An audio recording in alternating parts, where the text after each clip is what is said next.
ভোটের সময় যতই ঘনিয়ে আসছে ততই বাড়ছে রাজনৈতিক উত্তাপ। বাদানুবাদের সরগরম ভোটের মাঠ।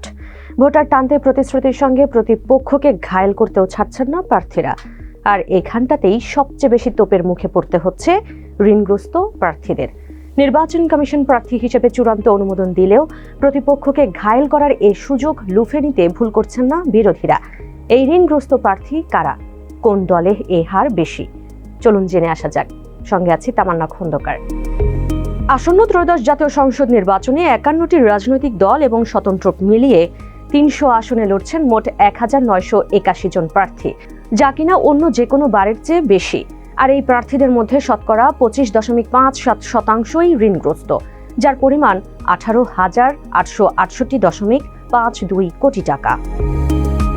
নির্বাচনী হলফনামায় দেওয়া তথ্য অনুযায়ী প্রার্থীদের ঋণের 67.06% ব্যাংক ঋণ, যার পরিমাণ 17,471 কোটি টাকারও বেশি।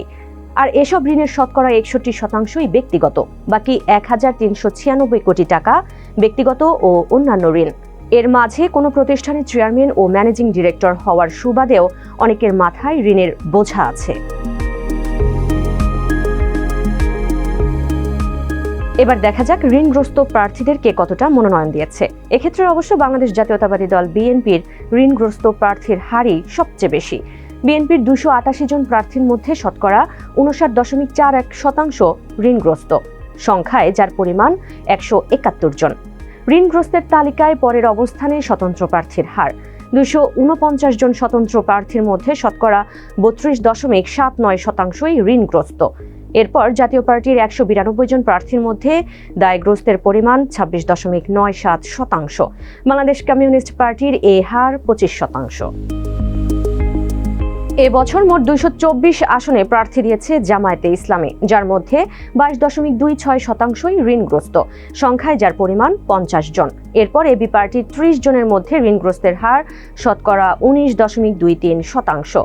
ইসলামী আন্দোলন বাংলাদেশের এই হার 16.79%, গণ অধিকার পরিষদে 13.40%, খেলাফতে মজলিসে 12.68% ও বাংলাদেশ খেলাফতে মজলিসে 10.59% প্রার্থী ঋণগ্রস্ত।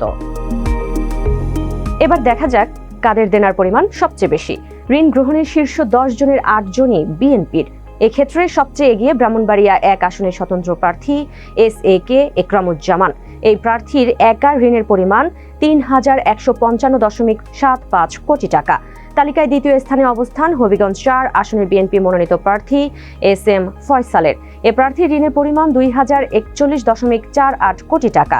এরপর তৃতীয় থেকে ষষ্ঠ অবস্থানে থাকা প্রার্থীরাও বিএনপি মনোনীত, যার মধ্যে ব্রাহ্মণবাড়িয়া 3 এর মোহাম্মদ খালেদ হোসেন মাহবুবের ঋণ 1,470.82 কোটি, মানিকগঞ্জ 3 এর আফরোজা খানমের ঋণ 1,360.36, মুন্সিগঞ্জ 1 এর মোহাম্মদ আবদুল্লার 1,115.72 কোটি ও সিলেট 1 আসনের প্রার্থী খন্দকার আব্দুল মুক্তাদিরের 846.80 কোটি টাকা। তালিকায় সপ্তম স্থানে থাকা স্বতন্ত্র প্রার্থী মোহাম্মদ শাহ আলমের ঋণের পরিমাণ 824.44 কোটি টাকা। এই প্রার্থী লড়ছেন নারায়ণগঞ্জ 4 আসন থেকে। শীর্ষ 10-এর শেষ 3 জনও বিএনপির। এরপর বগুড়া 1 আসনের কাজী রফিকুল ইসলামের ঋণ 748.78 কোটি, চট্টগ্রাম 4 আসনের মোহাম্মদ আসলাম চৌধুরীর ঋণের পরিমাণ 699.93 কোটি ও সবশেষ চট্টগ্রাম 6 আসনের প্রার্থী গিয়াসউদ্দিন কাদের চৌধুরীর ঋণের পরিমাণ 698.54 কোটি টাকা।